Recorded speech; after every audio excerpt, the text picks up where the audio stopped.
Do you want to be a fighter? RMC. There's only one Tyson Fury. Fighters Club. I'd like to take this chance to apologize to absolutely nobody. Alexandre Herbinet. I am the greatest. Bonjour à toutes, bonjour à tous et bienvenue au 195e numéro du RMC Fighter Club, un RMC Fighter Club qui remonte dans la cage pour vous proposer un nouvel épisode avec un combattant de l'UFC Paris le 2 septembre à l'Accor Arena de Bercy, l'événement pour les sports de combat en France à la rentrée. Et pour cet épisode, on est ravis d'accueillir l'ancien consultant du RMC Fighter Club. On t'a tellement eu autour de la table en tant que consultant et on te reçoit en tant que combattant UFC. Ça fait quand même bien plaisir. Bonjour Taylor Lapillus. Salut les gars, ouais, ça fait plaisir. Merci pour l'invitation. Voilà, je suis touché d'être de l'autre côté du micro. Cette fois, on va te cuisiner contrairement à d'habitude. Voilà, ça change allez-y, ton rôle. Allez-y, j'ai mis le tablier et tout, je suis prêt. On peut y aller. Et qui dit Taylor Lapillus dit forcément son binôme de commentaires depuis des années, les nuits partagées autour de l'UFC et d'autres organisations de MMA. Ça nous fait aussi plaisir de le recevoir pour parler de ce retour de Taylor Lapillus à l'UFC. Monsieur Antoine Simon, bonjour. Salut Alex, salut Taylor. Écoute, ça fait plaisir, moi aussi, de pouvoir être là. Et puis surtout, quand tu m'as dit il y a Taylor qui vient, je me dis je suis obligé de venir aussi. T'étais un peu obligé, en effet. Ils ne peuvent pas se quitter ces Oui, deux-là et on va en discuter. On va en discuter.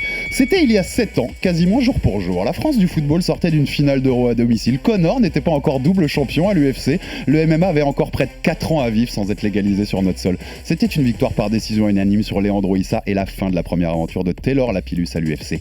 Coupé malgré un bilan à 3-1, une véritable injustice. Double Impact a mis 7 ans à retrouver la plus grande organisation de la planète MMA. Mais le 2 septembre à Paris, celui qui éclaire les nuits MMA des téléspectateurs de RMC Sport reprend le fil de son histoire dans l'octogone. Comment a-t-il vécu ce septennat loin de l'UFC? Quelles ambitions affiche-t-il pour ce retour? Le RMC Fighter Club reçoit Taylor Lapillus. Et cette fois, c'est pas en tant que consultant. Bienvenue, et même re-bienvenue aux combattants UFC. Ce soir, c'est l'UFC Paris. C'est un moment historique. La folie UFC est de retour en France. Cette énergie du public. Ici, c'est Paris. Une concentration extrême sur ce qui va se passer samedi. 9 combattants français prêts à en découdre. Un événement à ne pas manquer. Oh là là là là là là, travail de démolition. UFC Paris, samedi en direct sur RMC Sport 2. Et RMC Sport écrit l'histoire du MMA. Et vous l'avez entendu, la petite prod qui est la présentation de l'UFC Paris. Quand on fait les prods à RMC Sport, on coupe pas à avoir la voix de Taylor Lapillus, en fait, puisqu'il est sur tous nos commentaires. Donc, il est dans la bande-annonce de l'événement sur lequel il va combattre. Taylor, quand je disais ça en fin d'intro, là, re-bienvenue aux combattants UFC, c'est quand même un énorme plaisir, non, pour toi? Ouais, c'est un gros plaisir. En fait, je pense que je me rends pas encore bien compte de tout. Et progressivement, ça se met en place. Vous savez, le sport il a tellement évolué depuis ma dernière participation à l'UFC, ça n'a plus rien à voir, que ce soit le côté marketing, que ce soit le côté sportif, et puis ne serait-ce que la manière dont on a d'appréhender le MMA a complètement évolué. Donc tout ça, je l'ai vu changer sous mon œil de consultant et un petit peu sous mon œil de combattant, mais là j'ai vraiment pour prendre pleine mesure de ce changement-là. Et je pense que c'est ce qui m'excite le plus en fait. C'est au-delà de combattre à Paris, chez moi, qui est toujours un truc un peu particulier de combattre à domicile. Je pense que cette partie-là de voir comment le public réagit à l'événement, comment c'est quand on est du côté combattant, je pense que ça m'avait beaucoup manqué. Tu connais même, tu as vécu l'UFC de l'intérieur ces dernières années via tes activités ici aussi, puisque même tu as fait même des déplacements sur place pour les gros combats de Cyril Gane à vivre à l'intérieur de l'organisation. Tu as l'impression que c'est un autre monde que tu vas retrouver, tu vois, que par rapport à l'UFC que tu as quitté en septembre 2016, et comme je disais, Conor était même pas encore double champ, tu vois, ça ne nous rajeunit pas, mais ça montre qu'il y a du temps qui est passé. Tu penses que c'est un autre monde que tu vas découvrir? On est sur alors l'UFC et de manière plus globale le MMA évolue, je pense, chaque année. C'est-à-dire que chaque année, il y a une évolution par rapport à l'année précédente. Donc là, on parle de 7 ans. Oui, clairement, je vais pas retrouver de la même manière, je vais pas retrouver le même UFC, je vais pas retrouver le même MMA que j'ai pu connaître. Donc je pense qu'il y a des gros changements. J'en ai vu certains. Il y en a d'autres que je verrai en live, j'ai envie de dire, dans la cage, et puis ne serait-ce qu'en arrivant à l'hôtel pour le début de la Fight Week officielle. Alors tu vas affronter, on rappelle, Memwin Gafurov à l'UFC Paris le 2 septembre. C'est marrant parce que je t'ai vu en interview dire que tu le connaissais pas, alors que tu connais à peu près 4000 combattants UFC par tes activités. C'est fou. Enfin, 4000 combattants MMA. Et en fait, alors, pour la petite histoire, son dernier combat qui commente, C'est un des rares événements que j'ai loupé. C'est-à-dire qu'on en loupe très peu avec Antoine, et c'est un des rares événements que j'ai loupé. Donc du coup, j'aurais pu éventuellement le commenter, mais malheureusement non.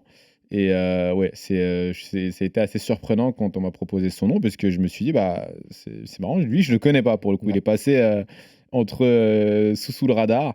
Et depuis, on se connaît. Il y a eu un gros travail d'analyse. C'est un troll de l'UFC. Ils se sont réunis, ils ont dit il faut qu'on trouve un mec que Taylor connaît pas. Alors tu vois, ils ont épluché des milliers de noms, ils ont trouvé un mec. Et ils se sont dit, on va lui sortir un gars. Et alors lui, c'est sûr, il le connaît pas. Et mais il y a une raison quand même à ça, parce qu'il a un palmarès comme très similaire au tien. Il a beaucoup de 5, donc on est quasiment sur les mêmes bases. Et puis le fait qu'on le connaisse pas, c'est parce qu'il est passé par beaucoup de ligues qu'on suit pas en fait, tout simplement. Beaucoup de ligues russes. Il a combattu au One aussi pendant pas mal d'années. Et on sait que le One, c'est l'une des rares organisations qu'on n'a pas sur RMC. Donc du coup, il a réussi à passer comme ça. Mais c'est un 18-5, toi t'es 18-3, donc en effet les palmarès, les bilans correspondent en tout cas. On va pas refaire tout ton parcours depuis ce premier passage à l'UFC, mais on peut dire déjà quand même que t'es passé par plusieurs organisations, t'as pris les ceintures un peu partout, au GMC, au TKO au Canada, à Ares bien sûr en 2022. On dit souvent, il y a beaucoup de nouveaux fans au MMA. L'arrivée de la légalisation ici en France, l'arrivée du phénomène Cyril Gane qui a amené beaucoup de gens derrière. Il y a beaucoup de gens pour qui, on est d'accord, t'es un consultant avant d'être un combattant, parce qu'ils te suivent toutes les nuits UFC, mais ils t'ont jamais vu combattre ou très rarement. Antoine, raconte-nous qui est le combattant Taylor Lapillus. Pour tous ceux qui vont le voir pour la première fois vraiment dans une cage le 2 septembre, c'est quoi le style Lapillus? C'est toi que j'interroge plutôt que lui, tu vois, qui se passe pas de la brosse à relire tout seul, mon Taylor. Mais tu veux que je fasse long ou court? Parce que je peux tenir 1 heure. Tu fais long, on est ici pour développer. Non mais je vais vous raconter comment j'ai découvert Taylor. À l'époque, je commentais les galas du circuit français. À l'époque, il n'y avait pas de MMA en France, donc c'était du pancrace. Des règles de MMA édulcorées sans frappe au sol, on le sait.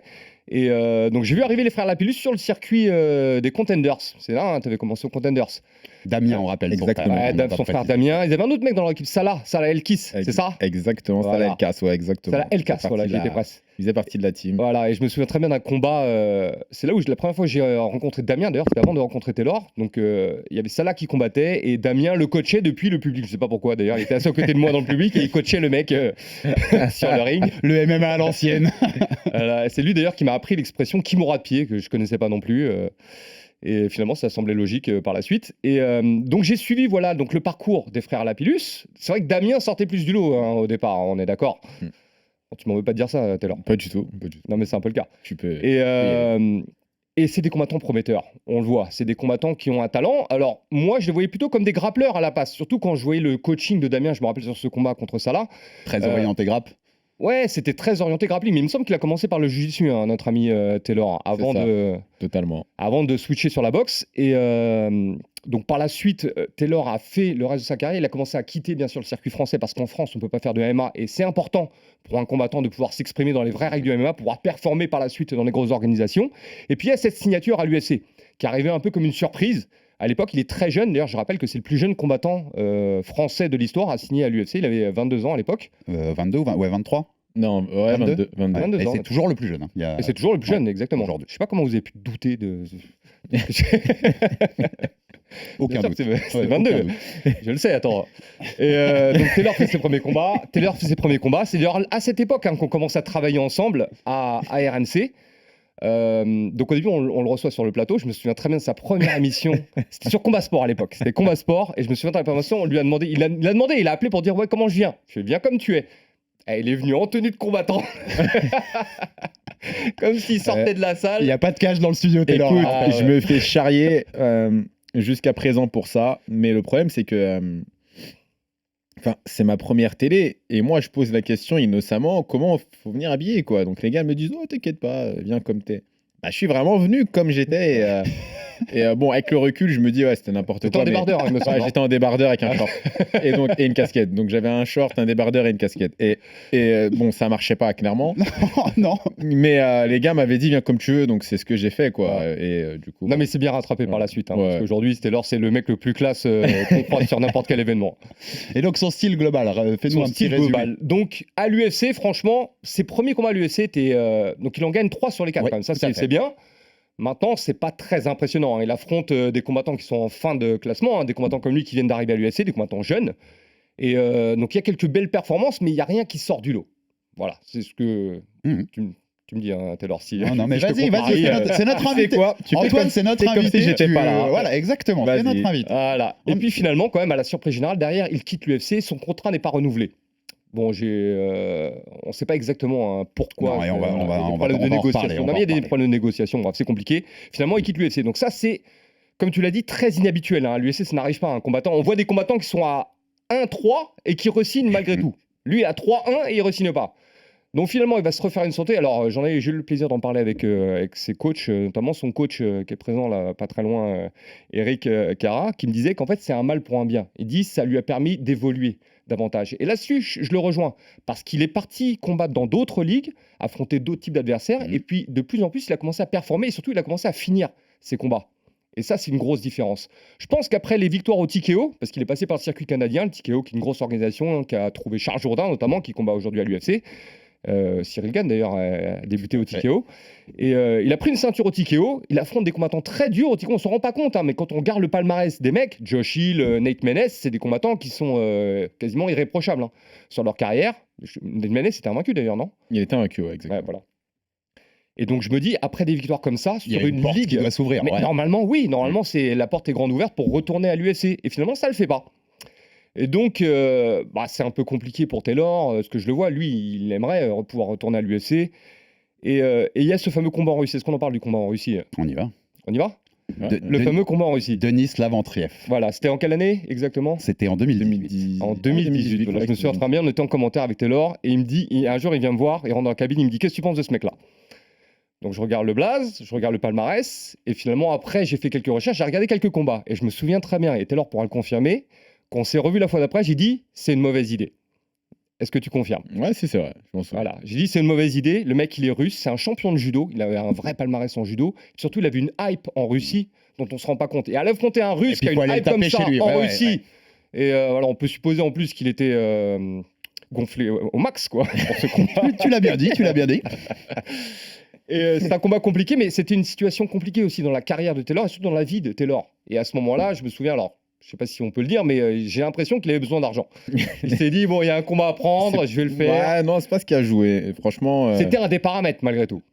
Ouais, ça payait bien, ça c'est vrai. Voilà. Mais après, franchement, honnêtement, j'ai toujours essayé de mettre le côté financier de côté sur mes choix que je pouvais faire dans ma carrière, même si ça joue à un moment donné.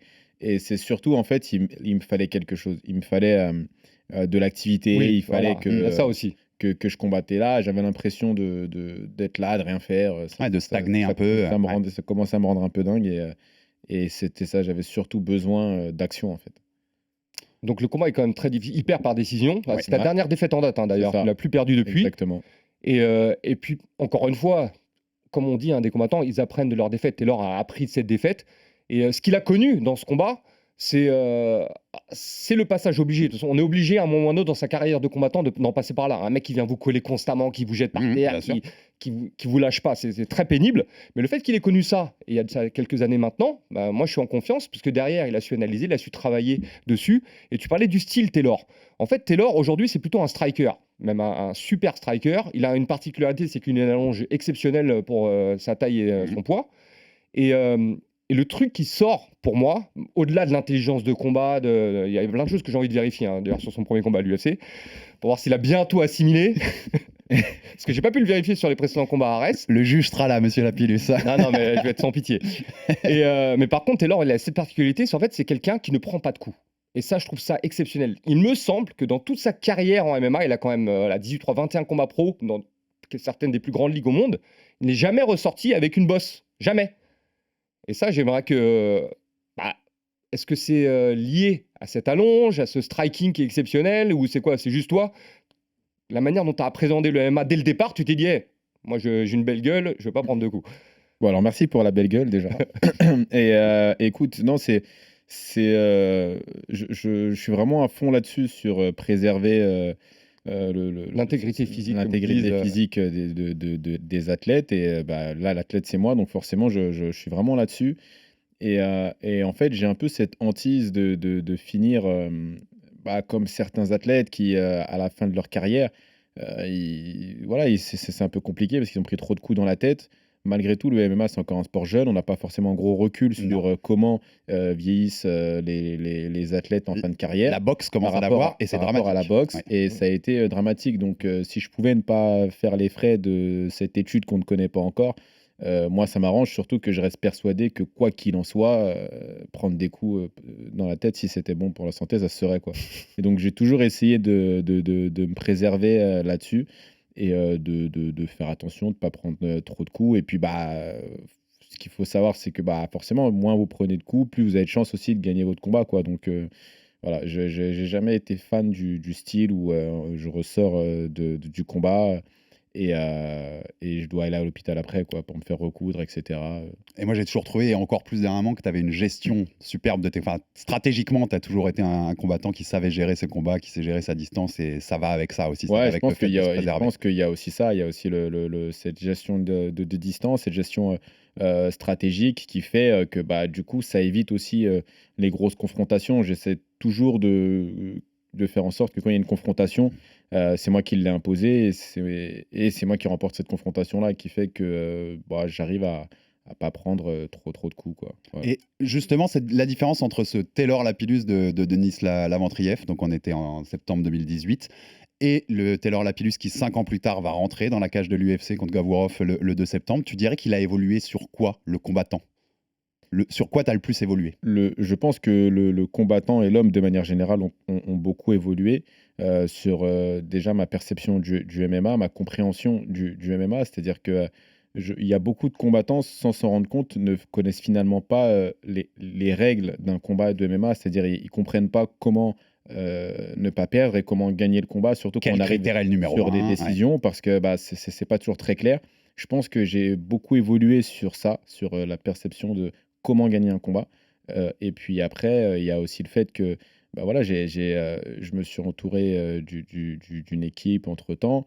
On en parlait tout à l'heure, mon coach mental, mais qui n'est pas que mon coach mental, donc il faudrait que je réfléchisse à comment le redéfinir, mais Eric Cara, qui me suit depuis plusieurs années.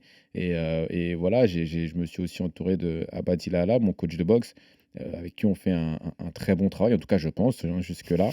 Et du coup, et là, tout récemment, Johnny Fraché. Donc j'ai la sensation d'être bien entouré, d'avoir des gens qui sont compétents et qui vont m'aider à tirer le meilleur de moi-même. Qui est un retour d'ailleurs, parce que tu as commencé le MMA. avec Johnny Exactement, Franchet. j'ai Ça, commencé c'est- le MMA. Oh, il est bon, il est bon. C'est un retour aux J'ai- sources, retour à l'UFC, j'ai- retour aux c'est sources. au coaching. exactement ça, j'ai commencé le MMA avec Johnny Fraché. Tu parlais de ça, cette évolution, notamment dans ta compréhension du combat, de comment on gagne un combat de MMA. Ça, j'ai l'impression que c'est quand même le métier de consultant qui te l'a vachement apporté. Ces milliers d'heures où tu as mangé du MMA. Antoine, très- tu l'as très- vu, toi, très sincèrement. tu l'as vu analyser plus que commenter parfois? Tu vois ce que je veux dire? Analyser plus que commenter. Oui, Il c'est-à-dire que- commente, mais tu voyais mais- que le cerveau travaillait chez Mais je lui Taylor. pose la question à chaque fois. Je lui dis, mais est-ce que ça, tu es capable de mettre en application? Est-ce que ça, tu es capable de le mettre en application? En fait, il a donné tellement de conseils au fil des ans. C'est pour ça que je suis très exigeant avec lui aujourd'hui. Maintenant, on est beaucoup plus... Les gens dont on n'a rien à faire, en fait, on s'en soucie pas. Qu'ils réussissent, qu'ils perdent, peu importe. Taylor, lui, j'ai envie qu'il réussisse. Et de ce fait... Je suis d'autant plus exigeant avec lui, surtout quand je vois les connaissances qu'il a. Je sais qu'il aura la solution à tous les problèmes qui seront proposés parce qu'on les a tous vus, les problèmes. À moins que ton adversaire propose des nouveaux trucs qu'on n'a jamais vus dans le monde du MMA, ce qui me semblerait quand même improbable. Tout ce qu'il a à offrir, en fait, on l'a déjà vu, on l'a déjà commenté, il a déjà expliqué comment s'en sortir. Et Moi, j'en faisais presque un parallèle, c'est pas du tout le même truc, mais tu sais, avec les boxeurs amateurs, on a un Lomachenko qui a 400 combats amateurs et qui a vu tellement de styles qu'une fois qu'il arrive en pro, il est prêt à tout, en fait. Tu vois, il y a un peu de ça, en voyant tant de combattants, toi, il n'y a plus rien qui te fait peur en termes de style. Ouais, après, c'est encore différent, je trouve. Oui, c'est pas le même l'analyse parallèle exactement. Mais... consultant que l'analyse ou pour le coup du combat. Et c'est vrai que moi, ça m'a aidé parce que, en fait, chaque week-end, tu vois des gens commettre des erreurs. Tu vois des gens qui font des trucs où tu te dis, mais pourquoi il fait ça? Je comprends pas. Enfin, ça me dépasse, quoi. Et je suis pas sûr que si j'avais pas eu ce côté-là, j'aurais pu autant identifier certaines problématiques stratégiques qu'on peut avoir dans le MMA. Et je pense que ça, c'est ce qui a beaucoup, c'est ce qui m'a beaucoup aidé. Et c'est la partie dont j'ai le plus appris sur la partie consultant, c'est ce côté stratégique du MMA sur les erreurs à pas faire. les temps de contrôle qui durent, ce genre de choses, tous ces petits détails-là où on a l'impression que finalement il s'est rien passé, mais si, il s'est passé des choses et c'est ces petits détails-là qui, mis bout à bout, font qu'on perd un combat et qu'on se dit: «Mais attends, c'est fou». Et moi, ça m'est déjà arrivé, c'est-à-dire qu'il y a des combats que j'ai perdus et comme Antoine le disait tout à l'heure, où j'aurais pu refaire un deuxième combat derrière le combat que j'ai perdu ou alors, j'avais quasiment pas pris un coup. Mais je me suis fait contrôler, je me fais emmener au sol, on me garde un peu et puis machin et à la fin, j'ai perdu le combat. Sans même vraiment comprendre, mais qu'est-ce qui s'est passé en fait? Donc voilà, je pense que cette partie-là m'a aidé à identifier, les petits malins qui pourraient, mettre des petites stratégies, en place et ça m'est arrivé, sur un combat, au TKO. Sur mon premier combat au TKO, j'affronte Josh Hill où il a le premier round, j'ai le deuxième round et le troisième, il se dit: «OK, je vais juste verrouiller contre la cage et scorer» et sauf que, contrairement à d'habitude, là, je savais ce qu'il voulait faire et ce qui fait que j'ai pu, exploiter, sa stratégie contre lui. C'est pour finir sur ce rôle de consultant aussi, moi, il y a toujours un truc qui m'a interrogé, donc ça, j'en profite pour te questionner là-dessus, c'est le fait de se coucher, de passer des nuits toutes les semaines quand on est combattant. Il y a ce qu'on appelle l'entraînement invisible, la récupération. Dans beaucoup de sports de haut niveau, on dit que tous les détails comptent.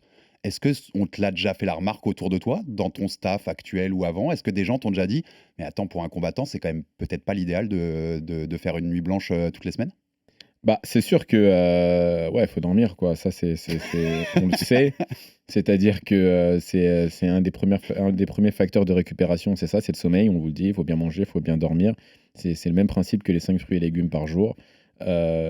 Maintenant, voilà, moi j'ai le métier que j'ai et il faut faire avec. C'est-à-dire qu'il faut faire avec. Il y a des bons côtés, on vient de les exposer sur le fait que ça augmentait ma capacité d'analyse et cetera.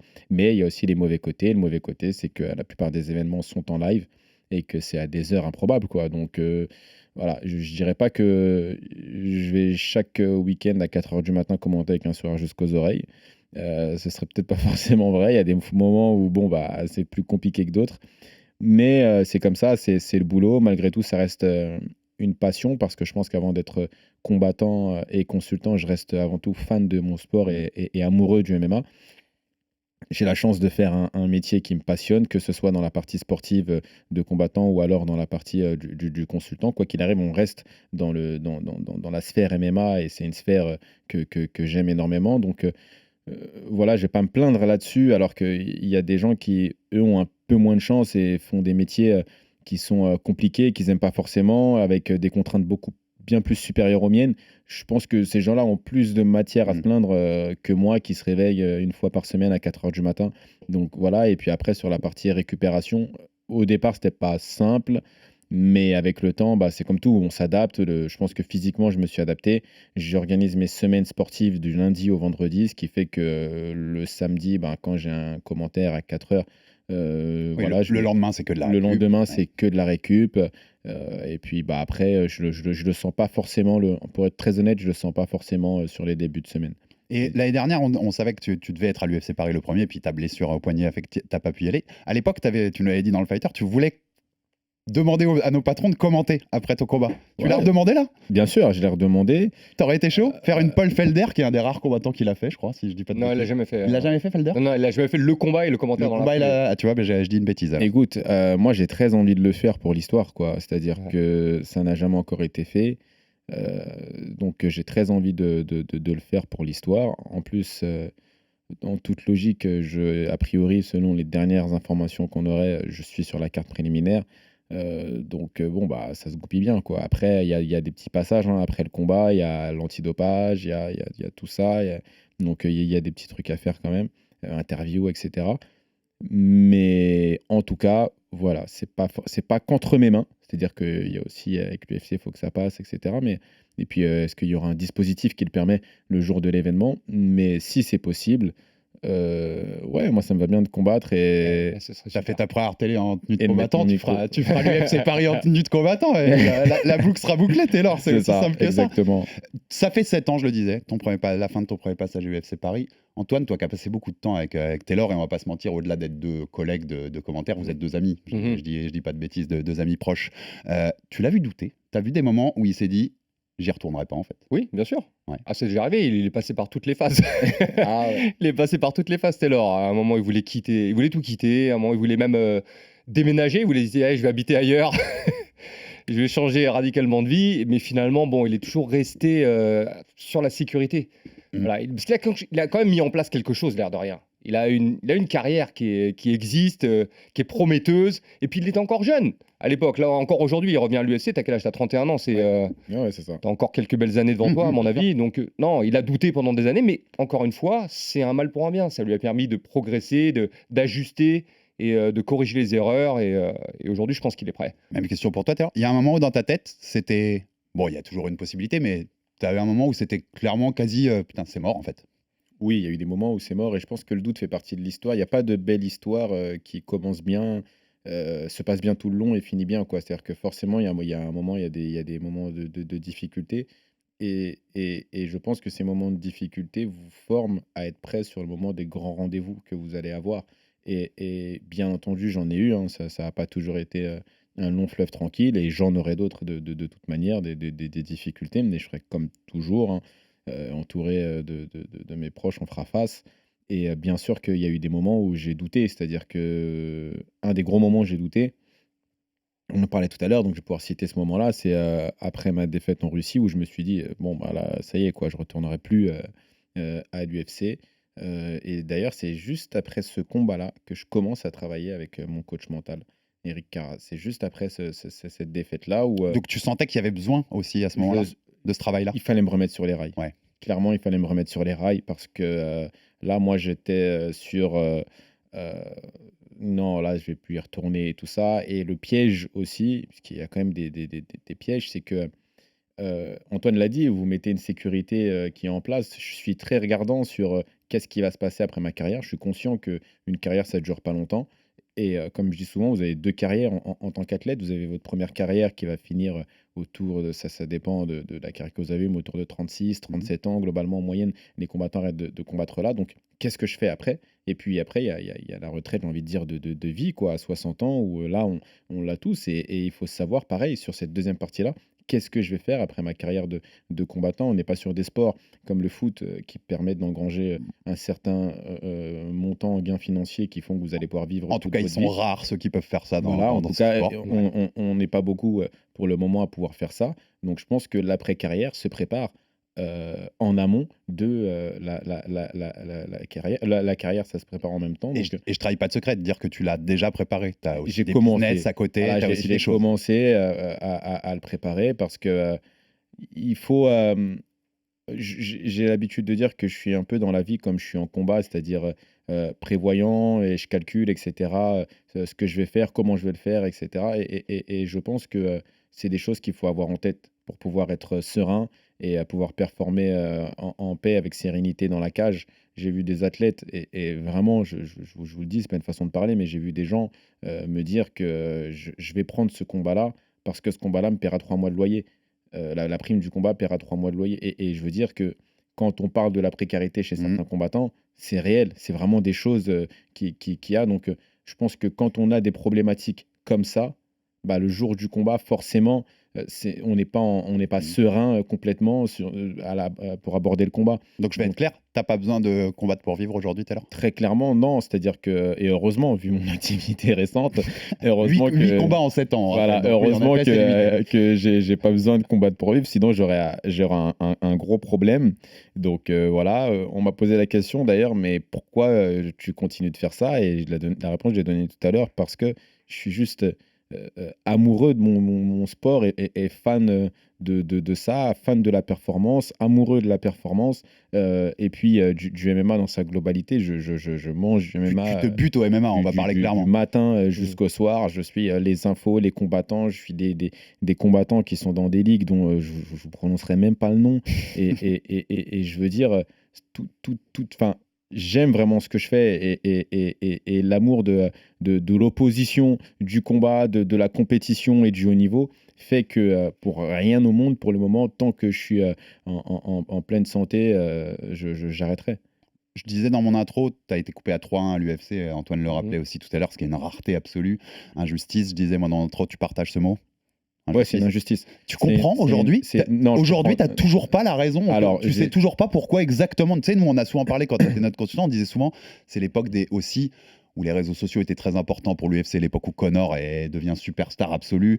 Et on se disait peut-être que c'était un des trucs qui les a un peu freinés parce qu'à l'époque, tu n'étais pas trop sur les réseaux. Écoute, tu n'as aucune raison précise en fait. Même il y a des gens qui n'étaient pas forcément trop sur les réseaux, qui restaient quand même à l'UFC. Donc je pense qu'on n'aura jamais vraiment la réponse. Et à mon avis, c'est un mauvais enchaînement ou concours de circonstances qui fait que on en est arrivé là. Et une fois sorti du circuit, ça a été très compliqué d'y rentrer. Et tu changerais quelque chose ? On va te couper sur ton premier run par rapport à tout ça, tu vois, en te disant peut-être que ça les inciterait à me re-signer. Il y a quelque chose que tu changerais ou pas? Je pense qu'il ne faut pas blâmer une contrariété. Et si ça s'est passé comme ça, c'est que ça devait se passer comme ça. Avec le recul, j'ai appris à accepter les choses et juste faire en sorte que, au moment où l'opportunité se représenterait, de la gérer différemment. Je pense que j'avais fait ce qu'il fallait, tout ce qui était en mon pouvoir sur mon premier run.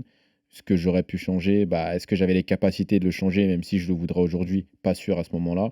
Maintenant, voilà, ça a été, je pense, malgré tout, un mal pour un bien, parce que ça m'a permis, encore une fois, de voir d'autres choses, de faire d'autres choses, d'avoir des activités qui allaient me stimuler intellectuellement différemment de ce que je pouvais avoir dans le MMA. Et toutes ces choses-là font que je les aurais peut-être pas forcément faites si j'étais resté à l'UFC. Donc, voilà, aujourd'hui... encore une fois, je suis un autre combattant, donc je suis pas en train de vous dire que je vais arriver à l'UFC et que je vais plier tout le monde au premier round, jusqu'au titre, etc. On n'est pas du tout là, mais ce que je veux dire, c'est que je pense que tout ce qui s'est passé dans mon histoire est un enchaînement de choses qui fait que je dois être le 2 septembre à l'UFC. Antoine, je vais te poser une question à l'analyste de MMA et de l'UFC, notre spécialiste, notre bible, ici à RMC Sport. Jusqu'où tu vois Taylor monter à l'UFC? Qu'est-ce que pour toi, à l'heure actuelle, s'il peut progresser encore, il va progresser Taylor, on progresse avec le temps toujours, mais qu'est-ce que tu dirais?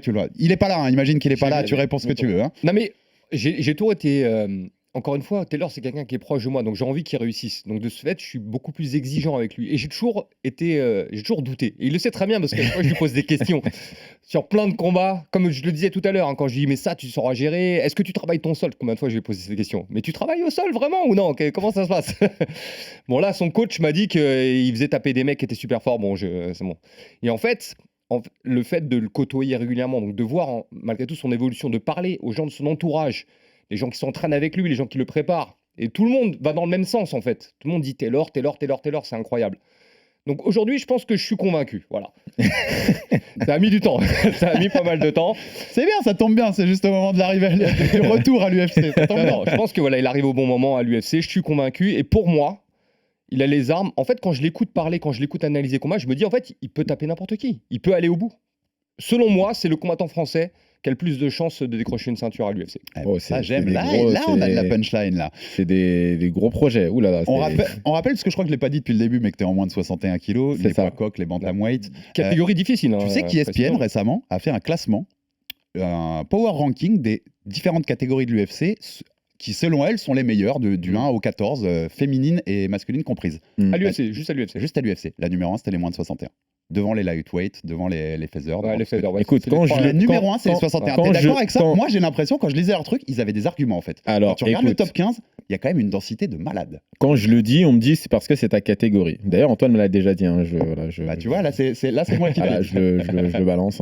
Il me l'a déjà dit. Ouais, mais c'est parce que c'est ta catégorie. Et en fait, non. C'est-à-dire que on est la catégorie lightweight. En fait, on a eu cette sensation pendant longtemps parce qu'effectivement, il y avait Tony Ferguson, il y avait Khabib Nurmagomedov et Conor McGregor. Sauf que Conor McGregor Prime est passé, Ferguson Prime est passé, Khabib n'est plus là. Effectivement, il reste encore beaucoup de dangereux combattants, mais finalement, le top 5 qui tourne un peu, où ils se combattent tous entre eux, c'est un top 5 vieillissant. Donc, en réalité, la catégorie lightweight, elle est moins dense qu'il y a 2-3 ans. Et aujourd'hui, quand on regarde la catégorie bantam, même dans le top 20, il y a des gars qui sont très problématiques. C'est lourd. Donc, moi, j'ai envie de dire, c'est ce qu'on disait de la catégorie lightweight il y a 2-3 ans, pour moi, c'est la vérité d'aujourd'hui sur la catégorie bantam. Non, mais j'en étais pas convaincu. Parce que ça, et lire le truc d'ESPN, moi, m'a convaincu. Ouais, je suis assez d'accord en fait avec Mais en fait, toi, Taylor, là-dessus. ça, on a pu le vérifier dans l'histoire du MMA et j'imagine dans les différents sports, c'est que plus on descend dans les catégories, plus les combattants sont techniques. Et en fait, la différence de la catégorie lightweight, moi, je pense, c'est qu'elle était dense en stars, surtout. Donc, il y a beaucoup de visibilité qui est mise sur cette catégorie parce qu'il y a beaucoup de stars, beaucoup plus de stars que chez les poids bantam. Exactement. Mais aujourd'hui, c'est amené à changer. On voit de Sean O'Malley, voilà, qui est une superstar, véritablement de l'UFC, toute catégorie confondue, qui est champion de la catégorie bantam. Ouais. Donc, ça va relancer un peu la catégorie bantam juste au moment où Taylor arrive. C'est parfait. On parle, on en profite, on prend la balle au bon, mais il parle de Sean O'Malley qui vient d'être sacré, donc champion en battant Aljamain Sterling et l'UFC 290. Tu le commentais pas celui-là, tu vois. Non, le dernier mois, quand même, t'as pas fait les nuits blanches avant l'UFC Paris. Il faut filer d'un peu droit. Il y a un nom qui donne un peu plus, tu vois, un peu combat de rêve. L'UFC arrive et te dit tu peux prendre n'importe qui, c'est ton combat, c'est ton moment, Taylor. Tu prends n'importe qui du top 15 pour un combat qui te ferait kiffer. Écoute, moi, un combattant qui me ferait kiffer, je l'ai déjà dit, c'est Dominic Cruz. J'aurais aimé l'affronter. Légende absolue. J'aimerais beaucoup l'affronter et je vais te dire, et je le dis en toute humilité, mais j'aimerais l'affronter parce que j'ai été un grand fan de Dominic Cruz. Je vais pas inventer d'histoire de oui, je le déteste, machin. Non, j'ai vraiment été fan de son style. Je trouve qu'il avait ramené quelque chose de différent, de compliqué à appréhender par ses déplacements, etc. Et c'est encore un gros nom de l'UFC. Pour moi, il fait partie même des légendes de l'UFC. Je pense c'est un futur Hall of Famer pour moi.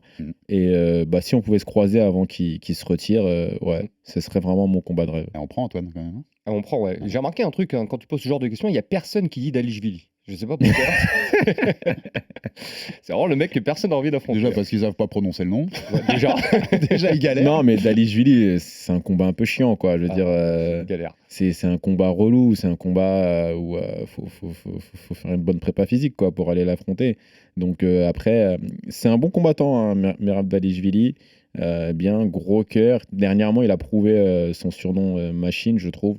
Le combat contre Petroyan est un vrai combat référence. J'étais moins convaincu sur celui de José Aldo, mais celui de Petroyan, clairement, là, il a prouvé. Et je me suis dit, ouais, là, ce mec, c'est un problème quand même. Et ça fait sens que ce soit le prochain challenger, pour le coup. Vu l'histoire. T'as vu Vous savez qu'en 3 minutes, on est reparti sur de l'analyse de. Tu vois, le combattant, il est parti là. On a consultant, c'est parti. Non, mais c'est ma catégorie. Donc en même temps, je parle de ma catégorie et elle est dense. Il y a beaucoup de combattants. Là, je vous ai parlé de Dominic Cruz. Il me semble qu'il est 15e ou 14e, quoi. Donc voilà, que Dominic Cruz, légende de l'UFC, est 15e. Je sais pas si on se rend compte de cette catégorie. Donc elle est très relevée.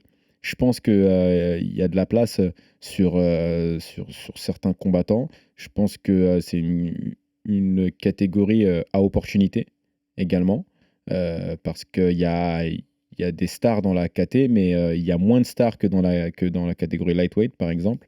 Et je pense que c'est une KT où il faut se maintenir prêt et en activité à relever des défis. T'as raison, il y a des tueurs de partout, mais il y a moins de gros noms. Ouais. Tu vois, t'as pas l'enchaînement, les Chandler, Poirier, Guidji. Il y a moins de stars. Tout le monde est fort, voilà.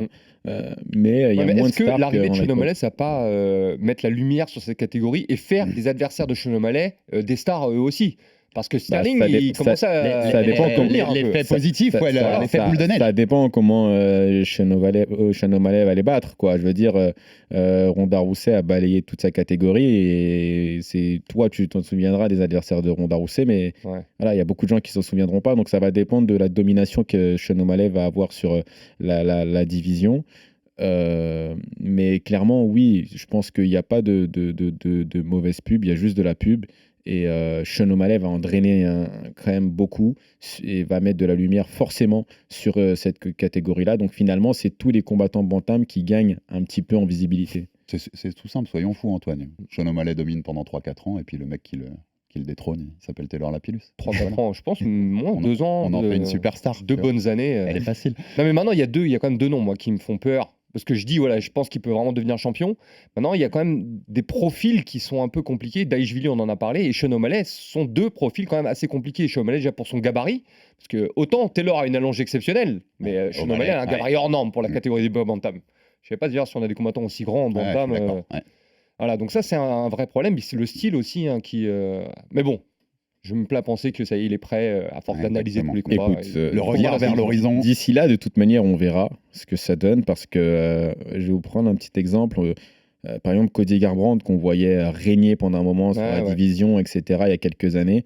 Et si j'avais dit je veux affronter Cody Garbrandt, les gens auraient rigolé, quoi. Et alors qu'aujourd'hui, on se dit, bah si, tu vas le prendre, tu vas le battre. Ah oui, Donc, complet, ce que je veux dire, c'est qu'il faut encore une fois pouvoir voir qu'est-ce qui va se passer dans 2-3 ans. Malheureusement, aucun d'entre nous a le pouvoir de pouvoir le prédire. Donc, je pense qu'on va voir qu'est-ce qui va se passer. Ça se trouve que Sean O'Malley va prendre un KO dans 6 mois et va jamais trop revenir de ce KO-là. Donc, il y a plein de choses et de scénarios Et c'est ce qu'on aime dans ce sport, en fait. qui sont possibles. Donc, Parce que d'ici là que tu arrives à affronter ces mecs-là, peut-être qu'eux auront fait d'autres combats avant où ils auront été exposés sur certaines de leurs faiblesses qu'on n'a pas vues encore sur certains combattants. Et après, les autres combattants, on sait comment ça se passe. Le jour où un combattant perd une fois, les gens ont compris comment ça marche. Et en fait, c'est ça la solution. Et derrière, on l'applique et on voit beaucoup plus de défaites. Cody Garbrandt, c'est ce qui est passé. Ouais. Après un KO, il fait d'accord. Après, il y a aussi le menton de Cody Garbrandt qui est juste... Oui, mais bon, avant qu'il soit exposé son menton, les gens ne savaient pas qu'on pouvait le connecter comme ça. Bah, personne prenait le risque d'aller vérifier, son menton. Je ferme les yeux, je suis dans mon canapé la nuit là, tu vois, pendant les soirées UFC, les deux ping-pong, c'est magnifique. Pour finir l'émission, Antoine, on va se faire un peu de ping-pong avec Taylor, on va lui poser toutes les questions qui nous passent par la tête. Toi aussi, tu reprends ton rôle journaliste cette fois-ci et tu peux cuisiner Taylor. Qu'est-ce que tu aurais envie de lui demander? Bon, alors je sais que tu tournes, tu travailles tous les aspects du combat, mais est-ce que tu tournes encore en kimono? Non, je fais plus de kimono. Ça fait combien de temps? Ça fait un moment maintenant que je touche plus trop le kimono. Je fais beaucoup de grappling, mais c'est vrai que je fais plus trop de kimono. Ok. Moi, question que je voulais plus sur le choix. Là, tu nous as dit tout à l'heure que tu n'as pas besoin de combattre pour vivre. C'est bien, tu as préparé aussi l'après-carrière et derrière. Déjà, est-ce que tu as eu d'autres organisations qui sont venues te voir avant l'UFC? Ouais, si j'avais d'autres possibilités, les organisations concurrentes, PFL, Bellator, et pour te dire, j'ai croisé les dirigeants de l'Hexagone récemment qui m'ont dit, nous, on était prêts à faire une grosse offre pour que tu puisses venir combattre chez nous. Donc bon voilà, j'aurais eu du boulot quoi qu'il arrive, même si c'était pas l'UFC. Mais ma question qu'il y avait derrière, c'est si c'était pas le cas, si tu devais combattre pour vivre, t'aurais privilégié le chèque à l'UFC? Si t'en avais besoin, tu vois ce que je veux dire? Bah, on est dans une grosse dualité. Là, on est dans une grosse dualité quand même, parce que même s'il y a le côté j'ai besoin de combattre pour vivre, malgré tout, il y a aussi le côté challenge. Je pense qu'aujourd'hui, l'UFC, c'est l'organisation reine. Je pense que c'est dans ma vision à moi, et c'est ma vérité qui m'appartient, mais je pense que les meilleurs bantams au monde sont à l'UFC. Donc forcément, c'est aussi pour ça que je fais ça, pour me challenger, pour affronter les meilleurs dans ce domaine.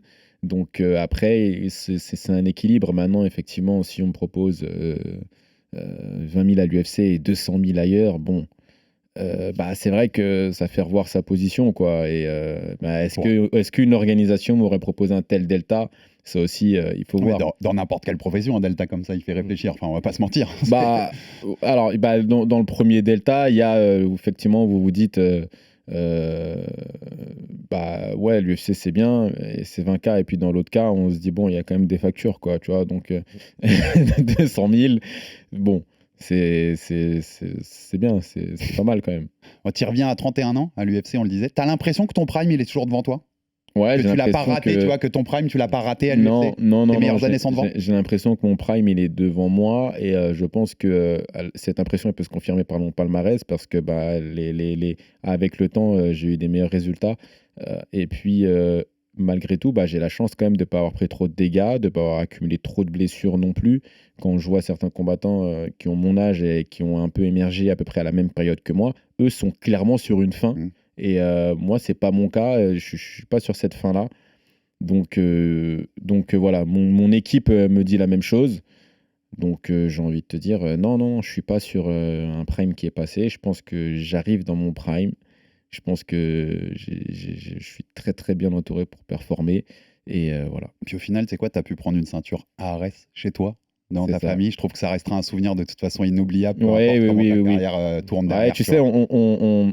c'est ce qui va rester à la fin, c'est les souvenirs et les gens qui ont contribué au voyage et à tout ce côté humain qu'on a eu dans notre carrière. C'est-à-dire que les résultats, on s'en souvient, mais c'est vrai, mais ce qui reste, c'est surtout le voyage que vous avez fait, l'expérience humaine que vous avez vécue. Et c'est pour ça qu'en réalité, voilà, faut en profiter et kiffer. 2 questions aussi sur ta situation actuelle, puisque tu l'as dit tout à l'heure, tu es revenu auprès de ton premier coach de MMA, ça. Johnny Frachet. On est dans les installations de l'US Métro. PS, je le disais, on recevait Morgan Charrière dans le Fighter Club hier. V'là les line-up. Hein. Il y a certaines photos que tu vois, quand tu vois du Lapillus, du Charrière, du Barnaoui, du Ayoub, tu te dis, il y a du monde sur le tapis quand même. Hein. Il y a certaines séances Bah, qu'on voit du lourd. Tu sais, C'est quoi qui t'apporte cette nouvelle expérience? Enfin voilà, qu'est-ce que ça t'apporte d'être aujourd'hui dans ce cadre-là? C'est un encadrement différent. J'ai la sensation de me sentir mieux encadré. J'aime beaucoup la manière de travailler de Johnny Frachet. Elle a évolué avec le temps, elle s'est étoffée, elle est devenue encore plus précise, encore plus technique. Et je trouve que c'est quelque chose qui me correspond bien. Il y a beaucoup de bons partenaires, le monde appelle le monde, hein, donc on commence à être une équipe quand même assez costaud. Et voilà, je me sens bien, j'y vais en paix, j'y vais avec plaisir. Et je pense que tout est réuni, tous les ingrédients sont là pour pouvoir performer. L'installation, elle est top, c'est une très grande salle au cœur de Paris. Donc voilà, je pense que... Tu sais que t'as un côté papa en plus. Morgan, il nous disait hier, il disait, mais attends, mais moi je suis avec Taylor dans la salle. Le mec que je regardais sur les streams en 2015 combattre à l'UFC, et il dit, mais pour moi, c'est Noël, quoi. Ouais, T'as le côté papa, hein, tu sais. Bah en fait, je commence à avoir beaucoup d'expérience, quoi. C'est-à-dire que j'ai signé à l'UFC à 22 ans, j'en ai 31, donc je retourne à l'UFC là. J'ai une histoire quand même qui finalement qui est un peu longue et qui n'est pas du tout terminée. Sur la carte de Paris, vous êtes les deux Français qui avaient le plus de victoires en pro. 18 chacun. Ouais. Vous êtes les deux plus expérimentés en termes de palmarès et de bilan. Ouais, donc D'ailleurs, voilà, vous avez démarré un peu à la même période avec Morgan, non? je crois que j'ai démarré un peu plus tôt quand Ouais, même. parce que Morgan a fait les Road to the Contenders, Ouais, lui. ouais. Moi, le circuit amateur. moi Pancras, j'étais plus là par déjà. contre, il a carburé, lui. Dès qu'il est arrivé, Morgan, il a fait Lui, il tous les enchaînait. combats. Ah ouais, Voilà, lui, il enchaînait. 260 combats dans les 6 premiers mois, tranquille. Lui, il a enchaîné. Contre Parnasse, Gomis, contre tout le monde, on y va, on envoie. Et la deuxième question sur ta situation, logique, on t'a vu plus de 10 ans avec le MMA Factory. Quand il y a eu cette annonce de combat et quand le MMA Factory de Fernand Lopez annonce les combats pour l'UFC Paris, il donne que les noms de Cyril Gane et William Gomis. Donc on a vite compris que tu n'y étais plus.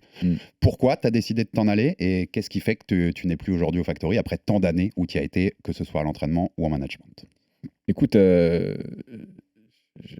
vais pas cracher dans la soupe qui m'a nourri pendant de nombreuses années. C'est pas mon style. Donc voilà, j'ai décidé de m'en aller puisque ça se passait plus comme je le souhaitais. Donc j'ai décidé de m'en aller et voilà quoi. Et c'est un bon choix. Je pense que j'ai fait un très bon choix et puis je leur souhaite le meilleur. Mais en tout cas, voilà, ce sera sans moi. Une petite dernière question, Antoine. Est-ce que tu en as une? L'UFC Paris, c'est dans quoi? Dans moins de 14 jours maintenant, moins de 2 semaines. T'en es où du cutting? T'en es où de la préparation? Est-ce qu'il y a encore des séances d'entraînement à prévoir? La boxe c'est terminé, le grappling ou qu'est-ce qui se reste à faire en fait? Écoute, je suis prêt en fait. C'est-à-dire que C'est bon? je suis prêt. J'aurais pu combattre ce week-end, quoi. Le poids, ça se passe bien.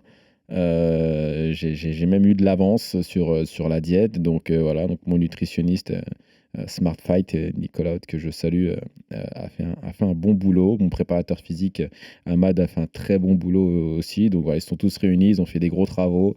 Et je pense que... Tu as réussi à y aller petit à petit, en fait, on est c'est bien. ça? J'y ai été petit à petit, tout en gardant de l'énergie. On est à quelques jours maintenant du combat et je me sens pas du tout affaibli. J'ai de l'énergie. Donc écoute, je me sens bien. Et je pense que j'ai bossé et j'ai couvert à peu près tous les paramètres du combat. Donc là, c'est juste se maintenir au chaud et puis s'exprimer le 2 septembre. Voilà. Et moi, mes 2 dernières questions, il y en a une notamment. Pendant cette période de 7 ans en dehors de l'UFC, tu as fait un combat pro en boxe en 2017 à Singapour. C'est ça, victoire exactement. sur décision sur un 4 rounds contre un certain Eri Andrianto. Ouais. J'avais pas le nom par cœur, là, je t'avoue, j'ai dû le noter. Ça t'a titillé un moment? de passer à la boxe? Bah, j'aime beaucoup la boxe. J'ai une passion pour la boxe anglaise. Je suis la boxe anglaise également, un peu moins que le MMA pour le coup, mais je suis quand même pas mal la On boxe en avait anglaise. assez parlé dans nos Voilà, on émissions. en a beaucoup Ouais. parlé. Donc voilà, j'ai cette passion aussi pour la boxe. Quand on voit mon style de combat, on voit que c'est un aspect que j'utilise aussi. Donc forcément, c'est quelque chose que j'aime beaucoup. Et très sincèrement, si jamais j'avais l'opportunité à nouveau de faire un combat de boxe, pourquoi pas. Et je vais finir par quelque chose que tu as eu l'habitude de faire chez nous et je vais le présenter exactement pareil. Le pronostic Taylor Lapillus. 2 septembre, Accor Arena de Paris. Taylor Lapillus contre Mouine Gavouron. Comment ça se termine? Dis-nous ça. Écoute, le pronostic, c'est une victoire de Taylor Lapillus.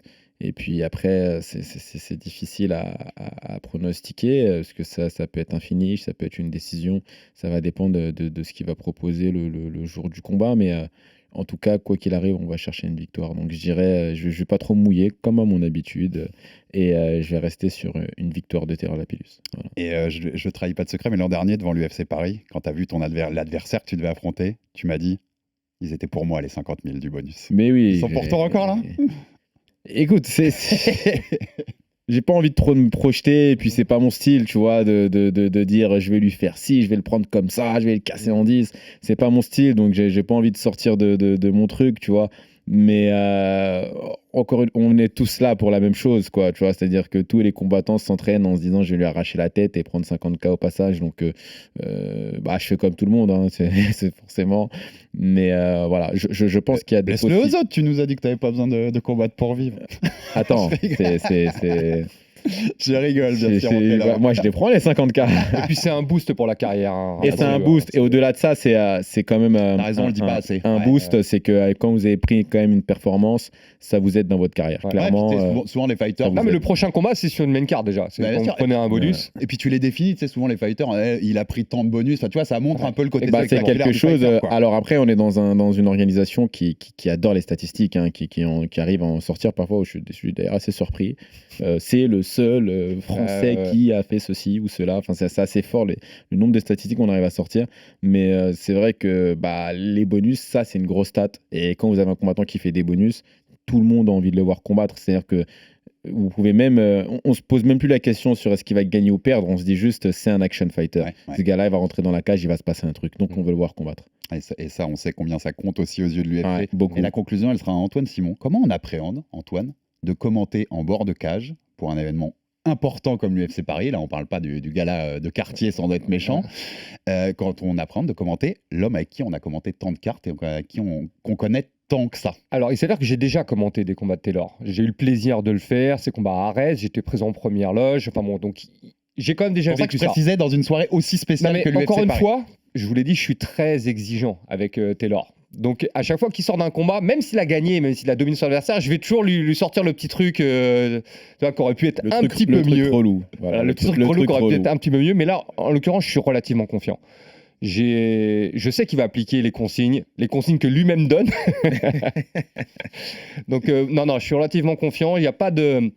Là où ça pourrait devenir intense, on va dire, c'est s'il est en difficulté dans le combat. S'il est en train de perdre le combat et qu'il revient, oui, là, là, je sens que ça va bouillonner. C'est ce qui m'est arrivé quand j'ai regardé le combat d'Abdoul, le dernier combat d'Abdoul à Arès, où il est en train de perdre le combat jusqu'à la fin. Et Abdoul, c'est quelqu'un que je côtoie quand même bien, que je connais très bien, avec qui on échange beaucoup. Et donc j'avais cette pression sur les épaules parce qu'il est en train de perdre. Et finalement, quand il a gagné à la fin, il y a une explosion de joie. Mais je pense pas que j'aurais ça avec Taylor, parce que Taylor, je le vois pas être en difficulté. Voilà, mais tu sais qu'on le partagera. Hein. Si Taylor est en difficulté, même si je pense pas que ça arrivera, on sera en PLS aussi sur le plateau. Voilà. C'est tout. Je pense que c'est ça qui peut me gêner, c'est s'il est en galère. S'il prend un mauvais coup, qu'il titube, oh là là, je vais trembler, mais sinon je suis confiant. Ouais, et puis comme t'es bien, tu sais, comme William l'année dernière, si t'es très bien dans ton combat, t'es tranquille, t'es sur une piste de dos, quoi, tu fais un petit signe à Antoine quand même, tu lui fais un petit clin d'œil. Tu nous régales, Taylor, quand même. Merci beaucoup, Taylor Lapillus. C'était un plaisir de te recevoir en tant que combattant. Merci beaucoup. On l'attend très fort ce combat parce que voilà, t'es membre de la famille, nous du Fighter Club, tu le sais, et c'est un combat devant lequel on aura des frissons, c'est évident, le 2 septembre à Paris. Monsieur le Taylor, merci Antoine Simon aussi de ta présence. Abonnez-vous sur toutes les plateformes pour rater aucun épisode. Envoyez-nous des pouces, des cœurs, des étoiles, ça fait toujours avancer le bousin. Vous aurez aussi, n'hésitez pas à aller sur nos chaînes YouTube, sur nos réseaux sociaux. Vous avez plein de contenus, d'interviews, de Fighter Club, de choses avant l'UFC Paris. On va vous régaler à droite à gauche. Et bien sûr, la soirée, ce sera sur RMC Sport 2, mais aussi les 3 derniers combats, dont le main event et le co-main event, Cyril et Manon. Ils seront sur RMC Découverte, en gratuit, en clair. Je trouve ça plutôt cool quand même de notre part pour faire développer le MMA. Donc n'hésitez pas si vous voulez aller suivre ça sur la TNT le 2 septembre à Paris. Encore merci Taylor, encore merci Antoine, et à très vite pour un nouvel épisode du RMC Fighter Club. RMC Fighters Club.